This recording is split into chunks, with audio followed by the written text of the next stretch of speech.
Hey everyone, welcome to my channel. I'm autistic, I have ADHD, I have a memory disorder, and I have total aphantasia. Talk about all of these on my channel, so make sure you check out the playlist for more. So, most YouTubers have a very clear, defined, idea of what their video is going to be before they sit down. And I do that sometimes, y'all know I do, but sometimes I like to just sit down, turn on the camera, and let my thoughts come out, because sometimes that's where I do my best processing. And for whatever reason, I decided to process out loud and share my thoughts on the internet. And luckily it has been well received. I was actually talking to my therapist about that today, that it's been a very interesting experience for me, because growing up undiagnosed autistic, I have experienced life generally where people don't want to hear what I have to say. I talk too slow, or I go on too many tangents, and people either talk over me, they leave the conversation, they, for whatever reason, just will stop the flow of conversation. And I always am left feeling unheard, and that what I have to say isn't interesting. But since creating this YouTube channel and, becoming diagnosed with autism and finding my community of other people who have a similar experience in life, I've found people who do enjoy listening to the things that I have to say. Not everyone agrees with me, and that's fine. I love debate, but my tea's too hot to drink right now. But it's been such a rewarding experience to find a space in a community where I feel heard and appreciated. And that in the comments, a lot of times I'll get people who will leave very long comments and they'll apologize for taking up so much space. And I always, or as often as I can, respond, your long comments are welcome here, because I know how hard it has felt my whole life to be shut down and, told to get to the point. So that is a common autistic trait, for us to have very long-winded, detailed explanations or stories, and often filled with tangents. Okay, I've got to move this stuffy because he is peeking out behind my head and distracting me. Okay, so today is going to be an Amanda Rambles, as I like to call them, or Tea Time with Amanda. Except I'm really hot today. So we do need to start somewhere. I start at the end, right? So my last video was about social constructs, and I love that it's the second one I've done of that one, and I've had someone even request a third. And I really like that those two videos did really well. It's really fun how autistic people often will break down and look past social constructs. And I got a comment on that video, and it took me by surprise. And then it just had me have a whole new line of thinking this last couple of days. And somebody asked me on that video why I don't mention that I'm obese when I'm saying my name's Amanda and I'm autistic. And the short answer is, my channel is my personal vlog experience of being late diagnosed, and it deals with mental health, not physical health. And there are people who struggle with the mental aspect of being in a larger body because of society. Hey, editing Amanda here. Sometimes, I talk off the cuff, and so that means that I might leave out important details. And I don't want to overstep the fact that absolutely there are mental health issues surrounding your body size with eating disorders, and those should be handled with a doctor, and that is not where the expertise of my vlog is, and the fact that I haven't had an eating disorder, so therefore I don't feel qualified to even talk about it at all. So I just don't want to overstep the seriousness of that in this discussion. That's just not what my channel is about. And this person, they said they were autistic, and I don't know if they were really just trying to figure out why I wasn't disclosing every health aspect about my body, or what their intention was directly. A lot of times autistic people do interact very direct, but because of social conditioning, we don't live in a bubble of that, right? And so my social conditioned response when I read that at first was to be offended and like, that's rude. Because for me, talking about someone's body is the least interesting thing you can talk about a person. Like, their body is just not something that is interesting for me to think about or discuss. And that isn't true for everybody. Like, my best friend, she wants to be a model, and she loves talking about physique and bodies of all different shapes and sizes. Like, to her, that is interesting, but to me, it's not. The second thing is, he did put this on a video about social constructs. He didn't mention that in his comment directly, but it was on the video of social constructs and obesity, and talking about obesity is a social construct. In our society, we have obesity collapsed with value and importance and respect in a lot of ways. And it is 100% a social construct. You can be in a large body and be very, very healthy. Your blood work can come back amazingly. You can have stamina. You can be very healthy in a large body. You can also be very unhealthy in a large body. But you can also be very unhealthy in a thin body, a small body.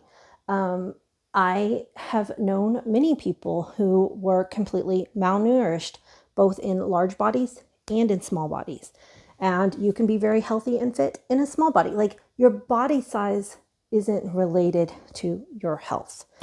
And a lot of people like to hide behind that. But this isn't a channel talking about weight. I do find transparency to be very important, and authenticity. I mean, if you scroll back to the beginning of my channel, which was up a year ago, actually, I just realized that my first video was August 29th, I believe, and today is September 5th. So my channel is just over a year old. I did not even think about that. But if you scroll back to a year ago and you look at my videos, you will see that I have gained a lot of weight in this past year. And that's for a couple different reasons. The biggest one is my activity level went way down due to having to have foot surgery, due to being autistic and walking on the outside of my feet, which is an autistic trait. A lot of autistic people walk on their tiptoes. I walk on the outside of my feet, and I've done it my entire life, which caused damage to my feet over the course of my life. And so I had to have foot surgery, and I was going from 10,000 plus steps a day, yoga every day, and doing cardio exercises 5 times a week. I mean, I was at peak fitness level and still a large body. I've always been overweight. I'm not saying I was like super thin a year ago, but I was at like very, very fit. And when I injured my foot, I tried to keep doing things with moderated exercises, but mentally the pain, and I just didn't have the right support and coaches around me. And I basically quit all movement for a while. And I've had to go through a psychological, mental process of dealing with that pain. Pain is not easy. I know a lot of people in this, my subscribers, deal with chronic illnesses. There's a lot of comorbidity of autism and other chronic illnesses. And a lot of us with chronic pain, we're warriors. Like, we go through so much that we hide. I've had pain in my body almost every day of my entire life to different levels, even at peak fitness. But the pain finally got, and I have a very high pain tolerance, but the pain got to me so much that I did kind of shut down. And I'm crying because I miss the movement. The movement was really good for me. And I'm getting back there. I'm now in physical therapy again, and I'm doing the things that I like to do. And movement isn't appropriate for every body type for different various reasons. I think generally speaking, some amount of movement is good for most body types, but there are people with disabilities that movement isn't possible. And so just like anything in life, you can't clear cut a specific answer, right? So the question does lead to appropriateness of questions. I am really fine with answering almost any question that's asked in good faith with a general curiosity, if it's done in a respectful way. The way that person's question was worded, I wasn't 100% sure of the intention, but I like to lead with kindness. And so I like to assume that someone isn't acting with ill intention until they, prove that to me. And so I actually had done a TikTok, which I'll link the TikTok in the description box below. But because I like to process out loud, when I first got that question, I was like, oh my gosh, that's rude. And then I was like, well, is it really? Because I'm just socially conditioned to think that if somebody asks you about your weight, it should be rude. And it was really fun because, like I'm doing here, I process out loud. That's just how my brain works. Like, a lot of people think about things inside their head. I have to get it out into the world to understand how I feel about something. And so I turned on the TikTok. I didn't know if I'd publish it or not, but I'm like, hey, let's get this out there and think about it. And so I did a TikTok, and then I was like, hey, this is cool to publish. And so I went ahead and published it. And then I linked it for that person to see the response. But anyway, so it got me thinking, though, just because someone's autistic, doesn't excuse them from being rude. Like, autistic people can be rude. I have another video where I'm saying it's not autism, or it's not rude, I'm autistic, because we do miss social cues. And there are some autistic people who don't know how to read the room, read the situation, understand what's rude versus what's not, and different cultures too. This person was from, I forgot where they said they were from, I'm sorry. But it was a different country, and they have a much more blunt cultural aspect. The deaf community also is very, very blunt. And a lot of times autistic people can be very, very blunt. But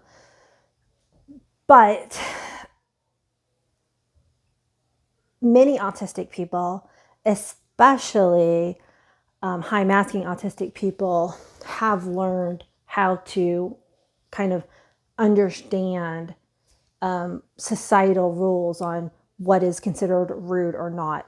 But again, it's not clear and cut. It's not clear cut. And so that's why it was very important for me to not just assume ill intention from the comment about my weight and just answer it honestly.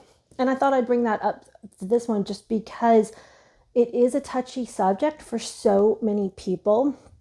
But when you kind of break it down and realize that it's often a touchy subject because society tells you that your value and worth is related to the size and shape of your body, and you can choose whether or not to buy into that or not. Any social construct, like the ones that I was talking about in my last video, like lawns. I live in an HOA, so I have to have a lawn unless I want to go through the process of trying to fight my HOA, which I don't. Or I could choose to live in a house that doesn't make it where I have to have a lawn. You know, unless you're breaking a law, because some social constructs have turned into morality and to laws, like clothing. There are laws around women not wearing shirts. So, you know, unless it's a law, most social constructs, you can choose whether or not you want to participate in them or not. So that's kind of interesting. And the other thing that this whole kind of concept brought up with me in my mind today that I wanted to talk about was, again, the difference between the bluntness and the directness of autistic speech versus that of neurotypical speech, which often relies on reading the room, nonverbal cues, societal agreements about things that are appropriate to talk about. Like there's this old saying, something like, never talk about religion, sex, or money, I think are the three things. And those are topics that in neurotypical society you should avoid to be proper. So there is a term called code switching, and it's used in various communities. A lot of times it's used in the BIPOC community.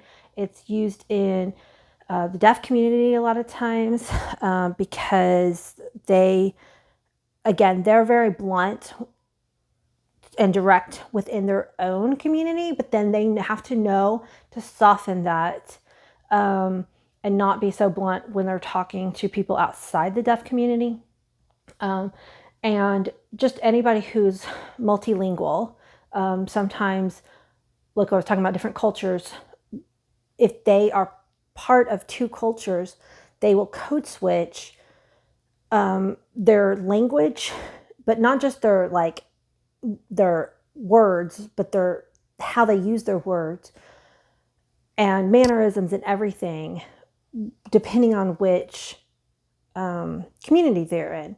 And even like to some degree, I think business people will code switch. Like somebody who might be a lawyer has one kind of language and demeanor when they are in a court and talking to other lawyers, and then they go home and they're playing basketball with their friends, they're going to have a whole different language that they're using. So autistic people, we have our own language. One thing that is very difficult is the fact that because many of us were undiagnosed for so long, that got, what's the word? I want to say stifled out of us. That's not the word I'm looking for, but it's really hard. Like sometimes it's like, I gotta just let that go. Just continue on with your story. Don't get sidetracked. But I get sidetracked. It's like, I want that perfect word. Okay. So we have our language, but a lot of times it's got pushed out of us, and we learned how to speak neurotypical if you're a high masking autistic person. Well, the other day I met somebody on the app Threads, and we were talking, and then we ended up talking in direct message to each other. So we were chatting back and forth, and it was she was autistic, I was autistic, and we literally just started vibing on that autistic level. Like both of us, it took a couple messages back and forth, but both of us realized that like direct communication was going to be better, and to like forget the social neurotypical things. And it kind of started because she asked me a question and I wrote a really long response back, and I apologized for the info dump. And she said, "Don't apologize. I asked the question. I was invested in the answer." And when she said that, it was like, oh, okay, she's cool with me actually being autistic. Concept. She was also autistic. And so from that point on, our conversation just was like super, super, super direct. And we said things to each other that I would not have said if I was talking to a neurotypical person, because that neurotypical person most likely would have been offended or taken it the wrong way. And she didn't. And she like right back at me. And it was amazing to be able to communicate on that level without having, it's like your brain just relaxes. Like you don't have to worry about the social constructs of like what's proper or not. And that's kind of like a code switching, and it's masking, and it takes so much extra energy in our brains on a daily basis. So anybody who you know that is autistic, unless they are unmasked around you, and I'm pausing because it's like even my husband, who I'm like obviously like super, super close with and super in love with, and I can talk to him about anything, I often still have to say things in neurotypical speech so that he can hear it correctly, because that's how he grew up and how he knows how to hear things. And the other autistic people who are in my audience, I think you're going to understand, and the other neurotypical people who are listening to me are going to be like, what is she talking about? Because autistic people are taught to speak neurotypical speech. We're using the same words, but we're using them in different ways. And I don't have my fidget today. This is me like, okay, figuring stuff out. Okay, we're using the same words, we're using them in different ways. So